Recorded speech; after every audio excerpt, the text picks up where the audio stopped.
Via Justiça está de volta, debatendo hoje as relações entre o judiciário e a internet. Nossos convidados são o advogado Luiz Felipe da Silva Freire, que é vice-presidente da Comissão de Informática da OAB de Minas Gerais, e o juiz José do Carmo Veiga de Oliveira, que é da Corregedoria do TRE de Minas Gerais. A nossa equipe também foi às ruas de Belo Horizonte ouvir algumas opiniões a respeito do assunto. Nós perguntamos às pessoas se o poder público deve exercer algum tipo de controle sobre a internet. Vejam as respostas. Eu acho que é importante ter um controle, porque a pedofilia está aí e muitos crimes através da internet vêm ocorrendo, então é importante sim. Por trabalhar com imagem, eu acho que não, né? Apesar de algumas pessoas abusarem de tudo isso, mas acredito que vai contra a liberdade, né? Então eu não concordo. Então não deveria exercer nenhum controle? Não. Acho que deveria fazer outras coisas, um tipo de reeducação, né? Para as pessoas estarem trabalhando com as imagens sem estarem agredindo ninguém. Eu acho que isso aí tem que ser controlado dentro da nossa própria residência, entendeu? Porque eu acho que é uma educação que vem dos pais e tem que ser prevenido isso, desde os filhos numa idade certa para estar acessando. Existem serviços que você pode estar bloqueando certos sites, então eu acho que isso vem de dentro de casa. Acho que o poder público não tem nada a ver com isso. Eu acho que não deve ter restrição nenhuma, porque exercer um poder sobre a internet, acho que é restringir o acesso pessoal à informação. Acho que a informação ela tem que ser liberdade para todos. Eu acho que crianças, menores, eles têm acesso a qualquer página na internet e não existe controle. Como é que o pai vai controlar se você está trabalhando? Que tipo de controle que ele deveria exercer, então? Eu acho que deveria colocar para os órgãos que liberam a internet certa senha para o próprio pai liberar para o filho na internet. Doutor Luiz Felipe, o doutor Zé do Carmo falou no finalzinho do bloco em regramento. Nós usamos na nossa pergunta a palavra controle. Controle, regramento, algum tipo de monitoramento é necessário em relação à internet, à tramitação de informações, de conteúdos, ou o senhor defende a tese de que tem que ser inteiramente livre? Não, com certeza tem que haver um certo controle, né? As pessoas têm que se identificar sob pena de crime de falsidade ideológica, elas não podem colocar a identidade de outra pessoa, elas têm que estar ali se identificando. Por mais que o provedor, no momento de crítica ou de liberação de alguma frase ou de qualquer site, não esteja ali no anonimato, mas o provedor tem acesso a esses dados, esse provedor tem que garantir a veracidade desses dados.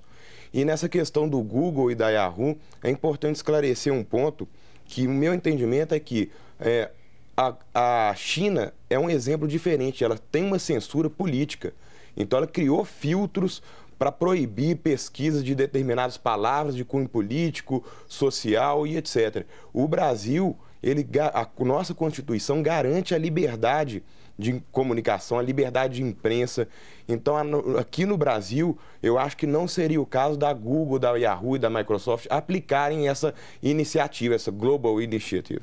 Mas se eventualmente muda a filosofia de governo e quiser implementar algum tipo de controle, é viável, é possível? Com certeza. Tecnologicamente é possível? Com certeza, mas é importante esclarecer que uma coisa é diferente da outra. Uma coisa é a censura que a China impõe no país. Outra coisa é o judiciário brasileiro, para aplicar a lei, fazer a quebra de sigilo de dados para encontrar o infrator. São coisas diferentes. Então, na China, eles estão com essa iniciativa para tentar coibir essas censuras. Né? Aqui no Brasil é diferente. Aqui no Brasil o que a gente faz é quando há quebra de sigilo, que na maioria das vezes muito bem fundamentada pelos magistrados e também pelos advogados, quando há essa quebra de sigilo, só são quebrados o sigilo quando realmente é necessário encontrar algum dado, saber o endereço, saber o IP da máquina que foi localizada, horário e etc.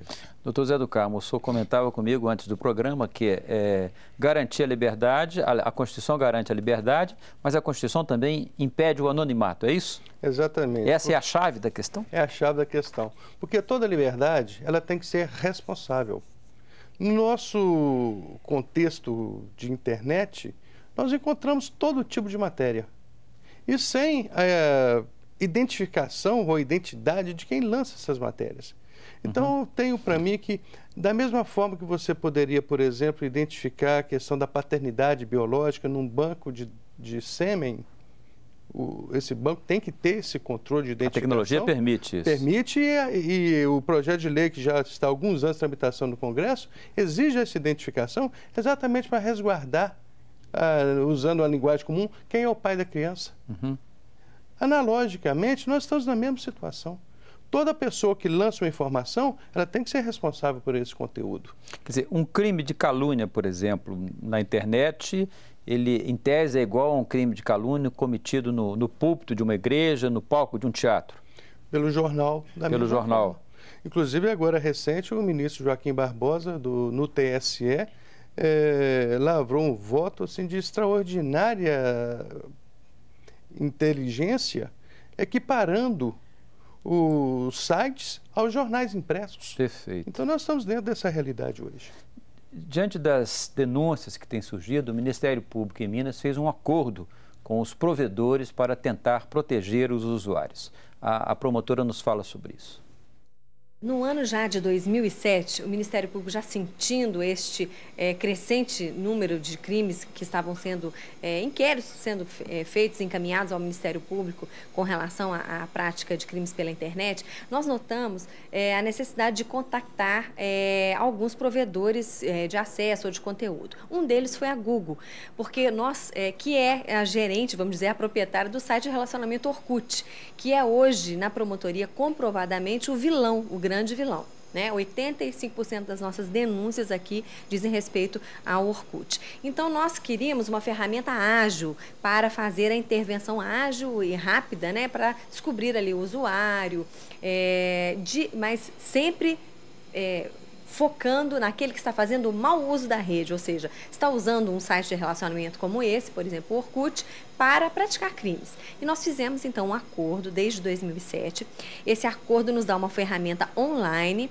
Nós entramos logamos no sistema como autoridade governamental.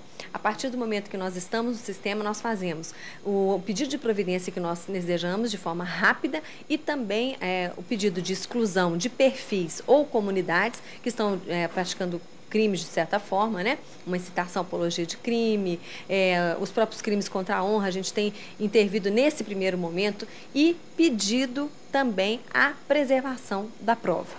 É isso que nós reputamos o mais importante. Então, em essência, o acordo é a ferramenta mais ágil e mais útil, que nos tem sido mais útil, é essa ferramenta.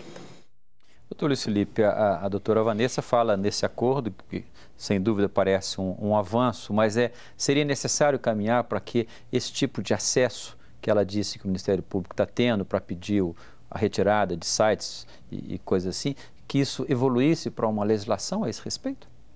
Com certeza é necessário uma legislação para regular tudo isso. Mas é importante esclarecer que esse acesso do Ministério Público, ele não é um acesso indiscriminado.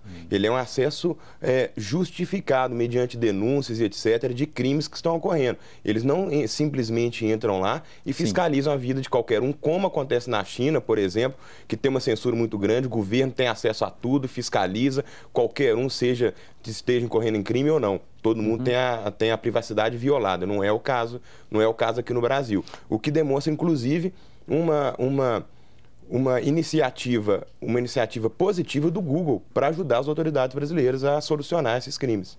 Doutor Zé do Carmo, essa é uma iniciativa positiva, mas o senhor me relatava que há casos em que a Google se recusa também a fornecer os dados, alegando, dificultando pelo menos, dizendo que a sede deles é nos Estados Unidos, etc., usando esse tipo de argumentação. Isso continua ocorrendo? Houve um período em que ela resistiu imensamente a essas informações. Mas nos últimos tempos ela já vem cooperando com o Judiciário no sentido de minimizar essas dificuldades. Porque nós já vimos, inclusive, casos de sites que se instalaram nos Estados Unidos, a despeito de serem empresas brasileiras, exatamente para poder dificultar o acesso a essas informações por uma questão de ausência ainda de tratados internacionais nesse sentido.